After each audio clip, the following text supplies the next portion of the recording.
Hello everyone, welcome back to the cavern. Today we're going to do something a little easier and we're going to tell the tale of Bundok.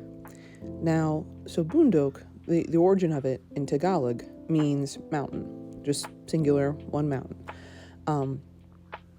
It has become a common word, or I guess impression word in English due to American GIs back in the World War bringing the word back, becomes boondocks. So if you're out living in the boonies or living in the boondocks, it's because they'd often point away and they'd say Bundok or Bundukin, and the Americans would take that as out in the distance and far away, not necessarily a mountain range or mountains.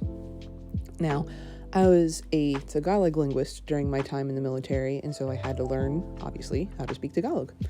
And we would have conversational practice because we learned from native speakers. And I would always talk about where I came from in Pennsylvania. So it's the start of the mountain ranges pushing north into the Alleghenies. So I always said, I'm on the third mountain of 7 mountains, some real Hobbit lore type descriptions. And so Bundok and Bundukin were said right next to each other very frequently in a very horrible enunciation because obviously I was just learning. And so that was always just kind of a running joke. Down the line, I started building a character. So Bundok was never a nickname for me. It was never anything like that. It was a character I was kind of writing that featured in a couple of short stories. I always thought about, since I was starting to learn about Filipino culture and things like that, but I was familiar with other forms of Asiatic culture, like Japanese due to anime and other interests, like how things might parallel in mythology. So I always loved Filipino lore and myths, and you have the Capres and the Mananangals and things like that, which make great D&D monsters, by the way, if you need any ideas.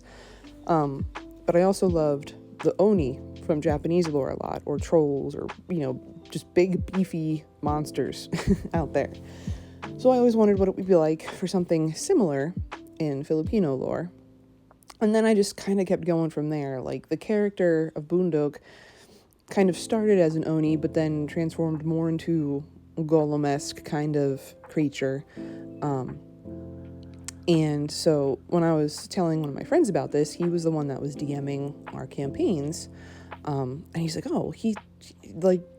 write up a stat sheet, give me a small backstory. And so we were able to have an encounter with him, and it started taking this thing that I had just on paper and sketches and ideas of what it would be like to something that I could interact with, mold more ideas, and build out what he would be. So technically, and this guy I'm painting right here is our iteration, his model from back at that campaign. He's been broken a couple of times from being dropped. His kanabo had to get glued back together, which is why he keeps getting repainted and repainted and repainted. One day I'll finish him.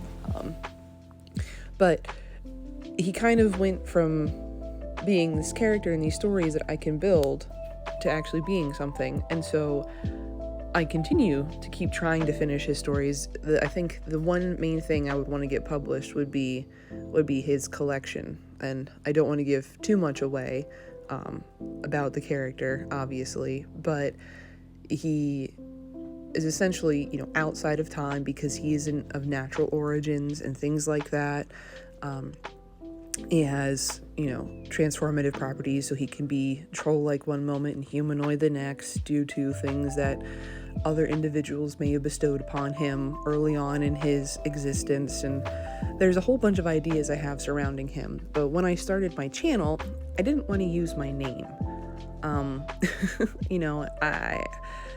okay with my name. I like my name. I'm sure if people really needed to out me, they could easily find who I am, but, not really something I'm looking for. But I needed a nickname for that, and that also came in from my job after the military. So I had a very, very, very short run working at a hibachi shop before I started mortuary school. If anybody ever thinks this is total bull, look, my main motto is live to keep your obituary interesting, okay? That's how you keep things rolling along. But our sushi guy, I was talking to him for a bit, and he's like, so what do you do outside of this, da, da, da. And I'm like, oh, well, one of my hobbies is Highland games. He's like, what?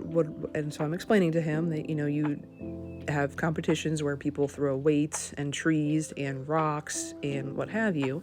And again, I'm a bit larger. He's like, oh, it's like an oni, because oni would chuck rocks and things like that. And I'm like, I don't like how full circle all of this is.